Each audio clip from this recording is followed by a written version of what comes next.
Hey now, welcome. You're on the Cardinal's Standout in Their Career podcast presented by the Alumni Relations Office. I'm Nick Taylor, Executive Director of Alumni Relations here at Saginaw Valley State University, and I'm super excited to welcome my friend, longtime friend, Jason Wolverton, who's the Director of Marketing Operations at a fairly large tech company. So welcome, Jason. It's nice to have you here. You know what, Nick? Thanks so much for having me on. I look forward to our chat. We are going to promise we're going to get through this whole podcast without mentioning basketball. Okay. Deal? Jason and I Deal. play basketball together, and quite frankly, I'm a lot better, but that's okay. So today you said you weren't going to say any jokes. Yeah, I know. So today we're having you. Thank you so much for being here. And the topic for today is all about working at home. It's a huge topic. You know, in the past 5 years, there's been a big transition for a lot of folks who, going into the pandemic, didn't necessarily have jobs that afforded them to be able to work from home.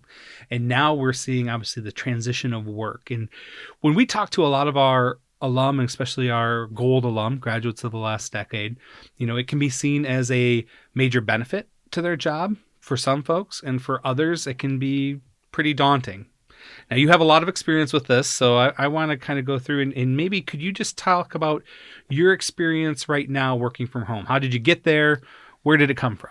Yeah, so I've been working from home for just over 2 years, and in short, absolutely love it. It has been such a benefit for me, both from a career standpoint and a personal standpoint. And what's really interesting is my previous job was very traditional 9 to 5 Monday through Friday office job, and it was almost an hour drive each way. So I went from the very long commute, almost 2 hours a day, to being able to wake up and walk 20 feet to my home office and work from home. And so it's been a fantastic transition. I certainly recognize why some people love it, why some people hate it. You know, it's kind of indifferent, but for me, it's worked out great. And I'm excited to share, some different tips and tricks that have worked for me and why I think, it can be successful. I think it's funny, you mentioned the commute the first time, right when you mentioned that, not that I snickered at your answer or anything, but I kind of laughed because I thought of my own experience. Like I have a much shorter commute coming in, and it's about 15 minutes. And for me, the 15 minutes coming into work and the 15 minutes leaving work are both like my compression time and my decompression time, right? I get my young family. It's time for me to listen to my music, right? Or my podcast, including the Cardinal Standout in Their Career podcast. Thank you. It's that time, that decompression time for me to kind of get ready, gear up for the day, and not for you. You know, your home office is, you mentioned it's just a little bit down the hallway, right? Talk about the strategy. How's your home office set up, and how is it set up for you to be productive during the day?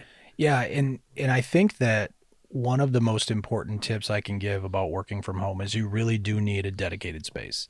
So our home office is a converted bedroom, and it's got everything you would expect, right? Desk, my computer, bookcase, all that stuff, but no other distractions, no television, none of that.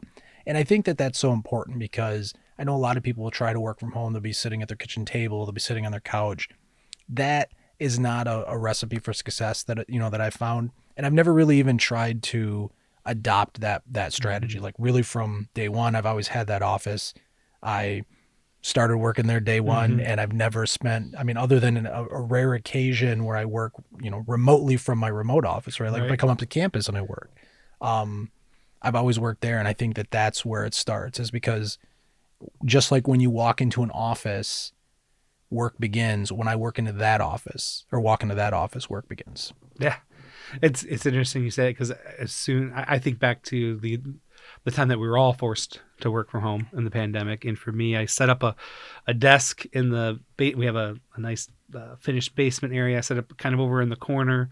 But I made sure that desk faced the big screen TV that was down there. And I can see that was not a good idea, because you would want that even in the background, even if it was just watching the news, but it was a distraction along the way. Right. Yeah. And I think you mentioned something that I think is so key to this is a lot of people, their first introduction to remote work was because their hand was forced during the pandemic. Right. I was the same way. So, my traditional 9 to 5 job that I had, Yep. all of a sudden, spring of 2020, I was working from home for 6 to 8 weeks. And when you're put into that situation, and a lot of companies didn't have sort of the technological infrastructure to pull it off Sure. easily, Yeah. you weren't used to it. And I think contextually, like there were so many other really bad things going on at that time. It wasn't just that, oh, now I'm working from home, I don't get to see anybody. You didn't get to see anybody when you were done work for the day, Right. right? You couldn't go anywhere, couldn't do anything. So I think a lot of people got this negative impression of remote work because of the pandemic. And it's to me completely different than that stretch of time when I was working from home during COVID. Yeah, so it really from day one has never felt unnatural to me, and I have not felt that desire to have the traditional experience. The benefits have far outweighed the the downfalls. So let's talk about the workspace. So you mentioned, kind of but folks are starting. Obviously, I would think a computer setup, maybe a printer, whatever your work provides, right? But beyond that, what are some things that you think are really important to have in that space? Well, I do want to touch on the computer part of it because, so many people, if they work remotely, they have their laptop, Yeah. right? And you think about how do you be productive on this tiny little laptop, tiny screen. So I have 2 gigantic monitors. I plug my laptop in. So I really do have kind of like that traditional desktop computer. Sure. And it makes me so much more efficient. But beyond that, I have my little I have a little Siri device, the Apple HomePod, Yep.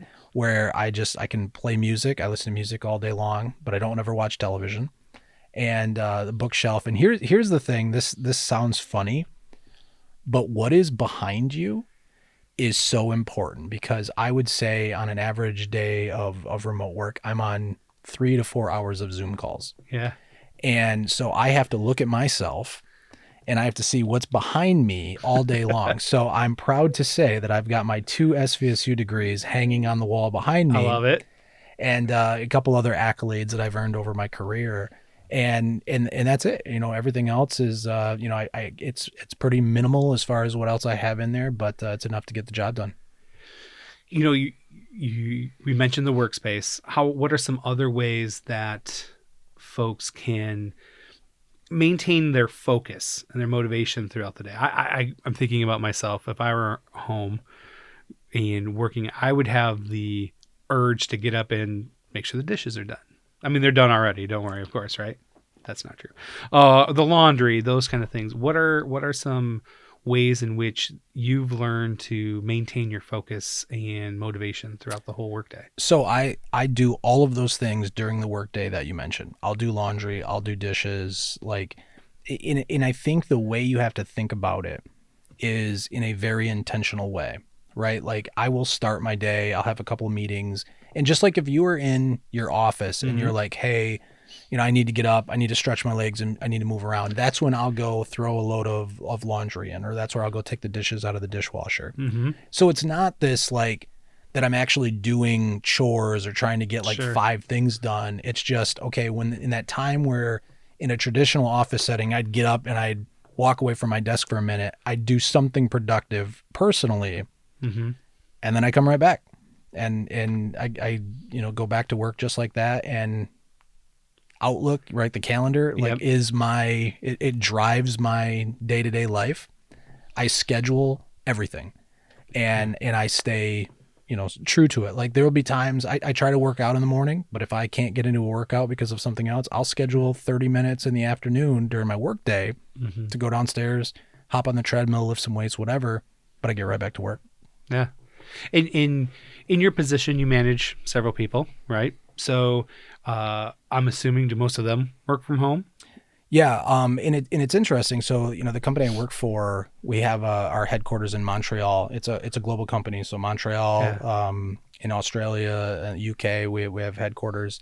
So most of the employees are remote, but there are some that work in the office. And even the folks who work in the offices, it's still sort of a hybrid. They're there sometimes, they're not. And so yeah, we're all kind of living in that world. And I think one of the things that's kind of interesting is in a normal office setting, there's this peer pressure of if I'm not there at my desk from 9 to 5, Monday through Friday, Oh yeah. then you're not working. Mm-hmm. And when everyone is remote or hybrid and doing, different things like this, it affords you the opportunity. Like I can just say, hey guys, I'm going to go do a podcast this afternoon because like tonight I have nothing else going on when I get home. My wife's working. My kids are teenagers. They don't want to spend time with me anyways. I'm going to go back to work. I'm going to work for a couple hours in the evening to kind of make up for that time. And no one cares because as long as the work is done, there's not this pressure to, be sitting at my desk during these very specific times. I love that you brought that up because that is, I think, the biggest change in our work culture that's shifting, and the part that I think most people are having difficulty with, including myself. I'm pretty old school. We're supposed to be in by 8 o'clock. I'm in between 7:30 and 7:45. I'm at my desk, ready to go.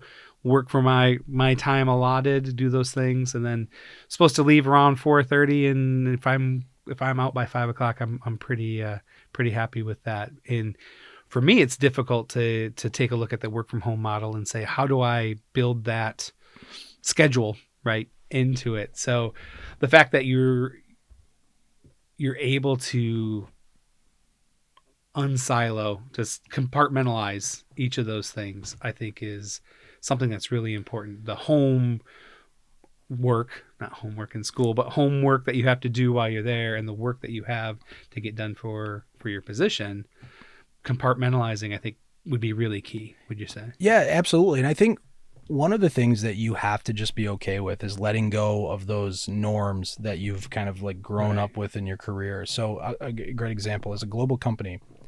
I've got colleagues in the UK. Mm-hmm. I've got colleagues in Australia. I've got, folks 2 hours behind, 3 hours behind. We're all on different schedules because of that.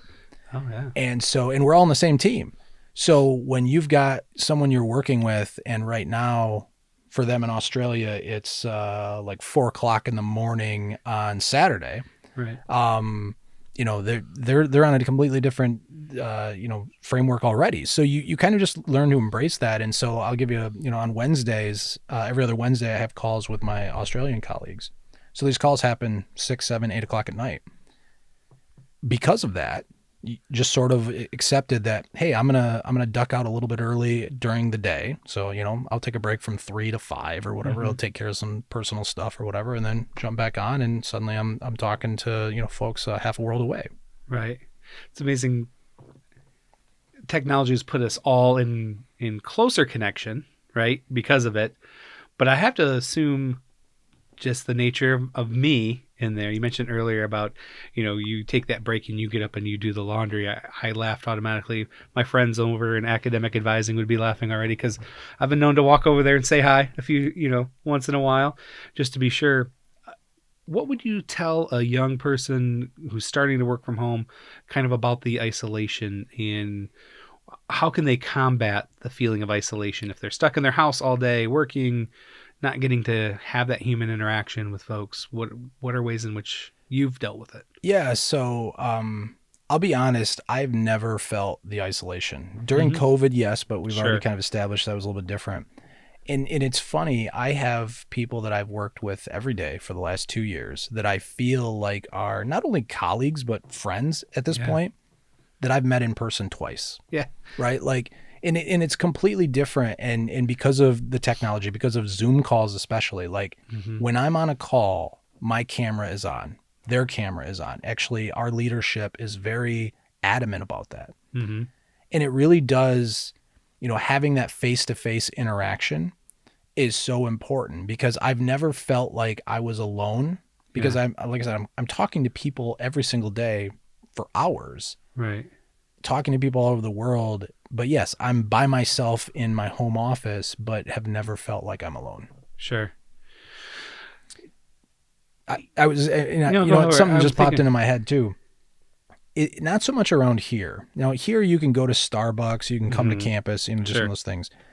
A lot of my colleagues, in some of the more progressive cities, like in Austin, Texas, for example, they have these, WeWork kind of hubs where remote workers will go there just to socialize. And some of those setups are really neat because like they might have a tiny pod kind of like this. Sure. It's smaller than this most times. So you can jump in, take a call, Mm-hmm. do some different things. And I think that's something, if you really do feel like you're missing that interaction with people, getting out of the house and going to a coffee shop, going to a place like a WeWork is the best thing to do. Okay. It's a good idea. Yeah, definitely. In finding those places in and around. I love that you mentioned campus. I've seen several alumni on campus who that's exactly what they're doing. They know we have Starbucks. They still have access to the library and the internet. So they'll come on campus and be able to still have that collegiate feeling and people around and working. And so I think that would help. Yeah. So unless I'm traveling for work, there's only been one other place. If I'm not working at home, there's only been one other place that I'm working in, and it's here on campus because it takes me back, and it's a whole different feeling too because those memories kick in of 20 years ago when I was studying and the campus is so beautiful Sure. all the time, especially this time of year, spring, summer, and to just go to the library, go sit out by the courtyard, Mm-hmm. and just work. It's great. And I'm actually fortunate. I have another colleague of mine who works around in this area. Yeah. So we'll come up here and meet from time to time. And yeah, I definitely would say if you're fortunate enough to have, access to these SVSU facilities and you're nearby, coming up to campus is huge. Nice. All right. So you mentioned them earlier. Let's talk about the coworkers at home. You've got teenagers and a wonderful wife. I've got little kids and a wonderful wife. One of the things that I worry about is if I'm working from home and they're in the home itself, that they're going to be a major distraction. Any advice that you would have about your family coworkers Yeah. and how you can set boundaries there? So this is funny. The best advice I have costs maybe $3 on Amazon, right? All right. Ready for this? Before I even started working, I just had this Yeah. like light bulb kind of idea, like, oh, I know what I'm going to do. I bought one of those hotel door hangers that say Nice. do not disturb on one side and please knock on the other. And I literally use it to govern whether my kids or my wife can come in to my office while I'm working. Mm-hmm. If I'm on a call, I flip it to do not disturb. Sure. If I'm not on a call, I still always have the door closed, but I will flip it to please knock, and they respect it. I mean, I get it. Like when you have teenagers, especially, and are already establishing that they don't want to spend time with me, Right. that's huge. But it's never been a problem, and a lot of times we will text. All four of us will be in the house within feet of each other, Right. but they'll be texting me like, "Hey, what's for dinner? When we do this?" and so we've been able to manage it pretty well that way. That's awesome. I love the idea of the hotel sign, do not disturb. I was picturing I was trying to drill a peephole in there so I could like, who's there? That's fun. I'm imagining too one of those the lights like out here it says on air, do not disturb. Like, oh, I'm working. Let's hit that button and the red light goes on for that. Just remodel a house, put a window in so they can look in and see. And no, never. Yeah, I maybe if I made what you make, I'd have enough money to do that. But we got to get by with a couple bucks. On I see how it Amazon. goes. Yeah, I see how it absolutely. goes. You're good. So, we talked a little bit about the family and also not feeling isolated with your coworkers. The fact that you're getting a chance to meet folks like that. Talk about like professional networking. A lot of what I do is getting out and obviously meeting alumni where they're at. Right. What are some ways in which you have either built a professional network or networked with other professionals in your field, maybe not within your company, now that you're working at home? Yeah, obviously this one's real close to home for both of us, but for me, it's the SVSU Alumni Board. Mm-hmm. I think when you think about, especially for me and the amount of time I saved on the commute, right? Sure. I can rededicate that time to other passions. Mm-hmm. So I am able to, be part of the SVSU Alumni Board, serving as the vice president this year, and get to interact with professionals that way. Mm-hmm. While not professional, in the traditional sense, I coach my daughter's soccer team. Yeah. So I'm out there with the kids and meeting their parents and expanding my network in ways that if I was driving 10 hours a week back and forth to work would be a little bit harder, right? Yeah. You know, you talk about compressing and, you know, I gotta leave work to make sure I'm home on time. Like Sure. me leaving work is like, I just turn off my laptop and I walk away, and it's given me a chance to do other things that I've wanted to do that working in a more traditional sense hasn't allowed. And I think that's the key, is find other passions. And Yeah. every organization that I know of that has a strong remote worker population, they embrace community, right? Yeah. They want you to go out and volunteer and participate in things that you might not normally have done. And so that's what I'd say is go out, find something you're passionate about outside of work, and, you know, volunteer, sign up and do some of those things. I want to point out for all of you either watching or listening, that was not a plant. Okay. The one of our next upcoming episodes is all about getting involved in your community and Oh, what look can at you that. do. So Look at that. the fact that you'll get your money Little later. teaser. Yeah, Yes, thank absolutely. you. I would Yeah, like the royalty checks to be sent. I appreciate it. No, but that's that's a benefit that I didn't think of before our conversation in here about working from home, is the fact that you do get the little extra time to go and be involved either in your kids' lives, you know, coaching soccer, or find professional ways. We appreciate your work on the alumni board. I think it's interesting to think, you know, when we think of working from home, we tend to think of the isolation and kind of the task at hand, you know, and it's amazing that one of the added benefits might be the fact that you get to do some of the things that you really enjoy out there. Yeah, you know, and going back to the family situation, the amount of time, even in the smallest ways, that I'm able to spend with my kids because of work from home and remote Mm-hmm. work has really changed my life in a positive way. Like every single day, I drive my son to school. Right. Every single day, I take my daughter down to the bus stop. She doesn't want me to drive her all the way to school because she's got friends at a bus stop that she'd rather see than me. I So love it's a it. very short drive. But those 10 minutes, 2 Mhm. minutes every single Yeah. day with my kids in one-on-one time Mhm. is so valuable. Yeah. And I hope that they, you know, they might not enjoy it as much as I do, but hopefully someday they'll look back on it and see it. They'll figure it out when they're old like us. Yeah, and even, you know, my wife doesn't work a traditional schedule, right? Sure. So there'll be days Yep. where she's just off on a Tuesday or she works late in the day, and I'll just go have lunch with her. You know, just Mhm. things like that, and spending more time with my wife and my kids because of remote work has been an enormous benefit that I probably wouldn't have even considered as I was first kind of transitioning into this part of my career. Yeah, it's, you know, we've talked about this and we've made it sound like a flowery experience along the way, but there's had to be some hiccups, some bumps along the way.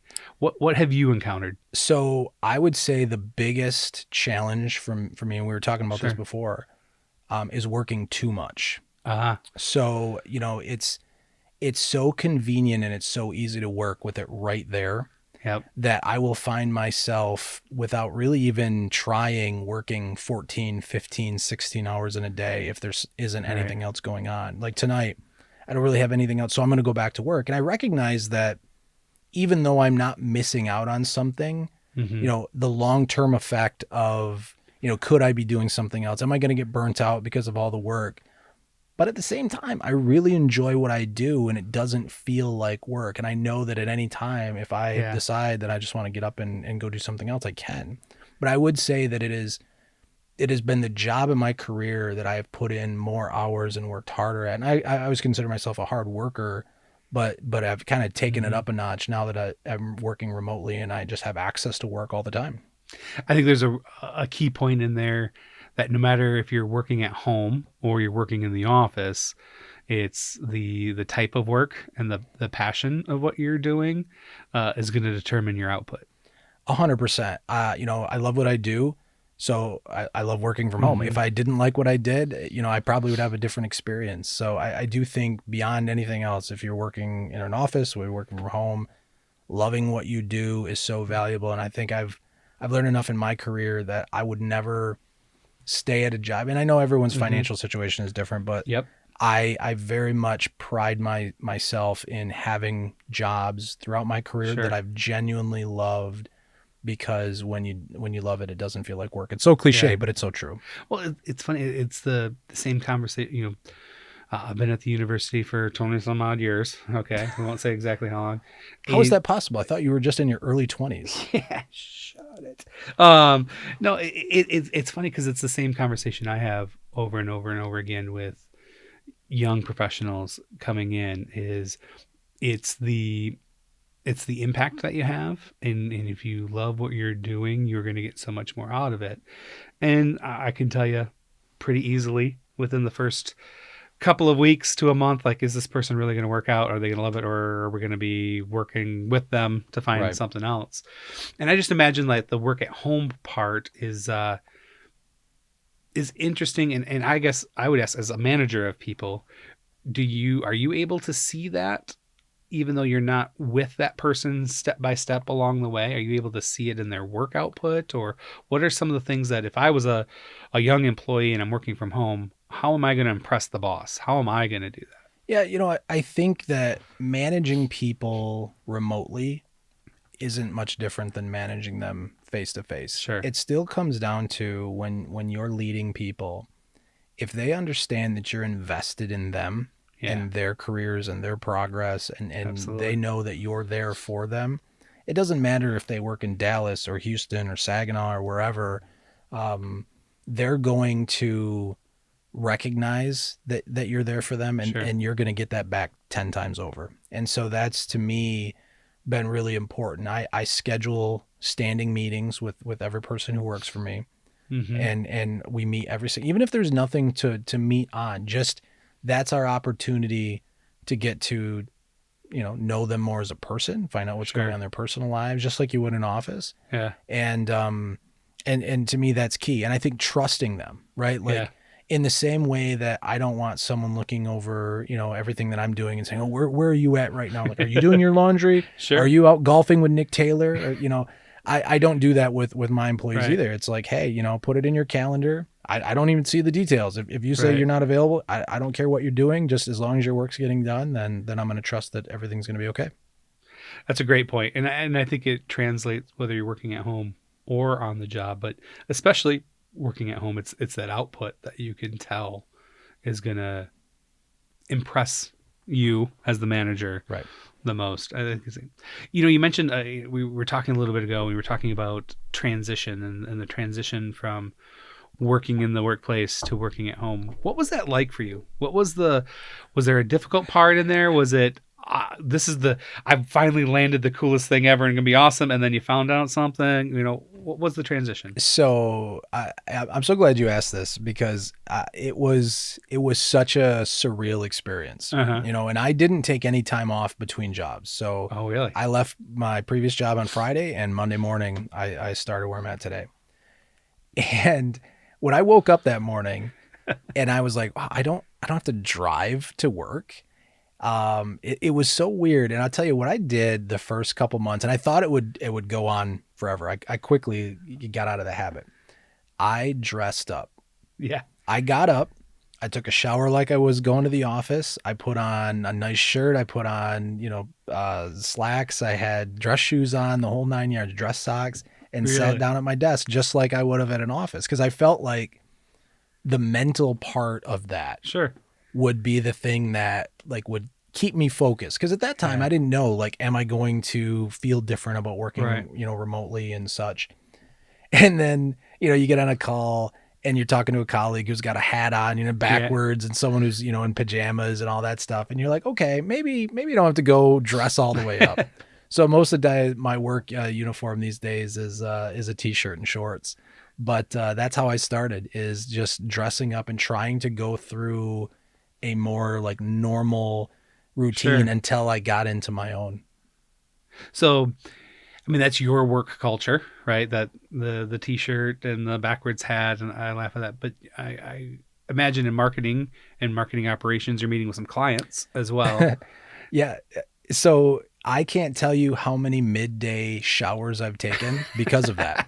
Right? Like I'll have my hat on. I won't, Yeah. there's not much here to do anymore as far as the hair, Sure. but I'll be like, hey, I've got an important meeting with somebody at 2:00.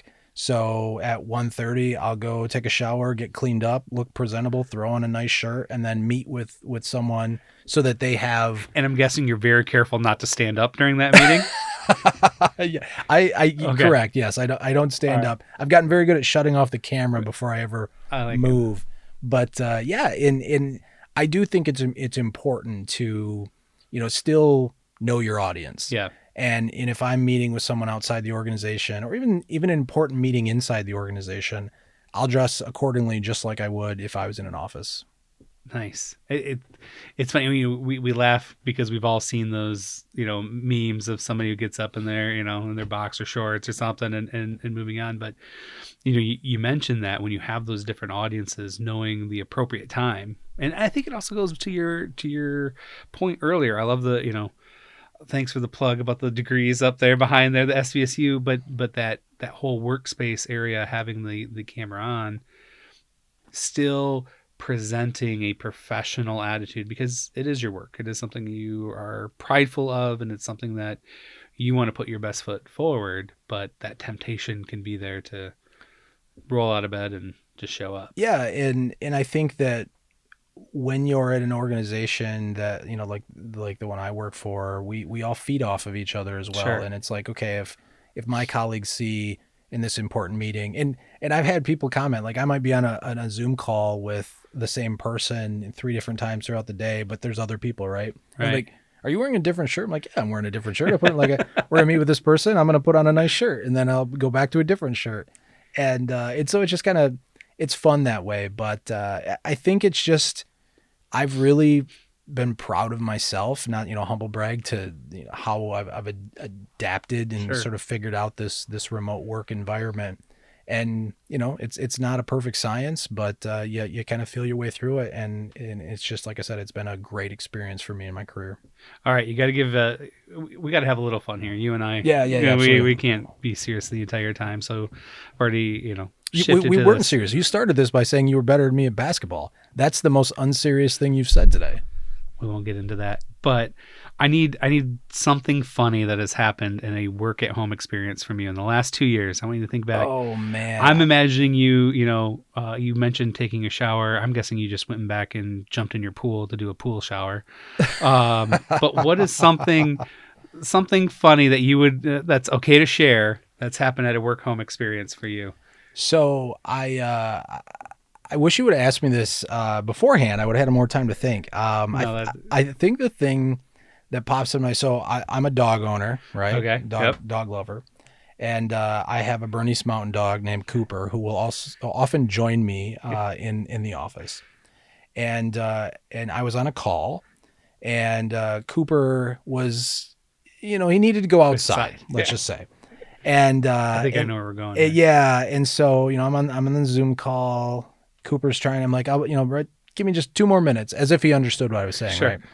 And let's just say Cooper took care of his business right there in the office while I was on the call. So Was it a client? it was a colleague, so Okay. we were able to laugh together and enjoy that. But I did have to block off about 20 minutes on my calendar afterwards for a deep clean.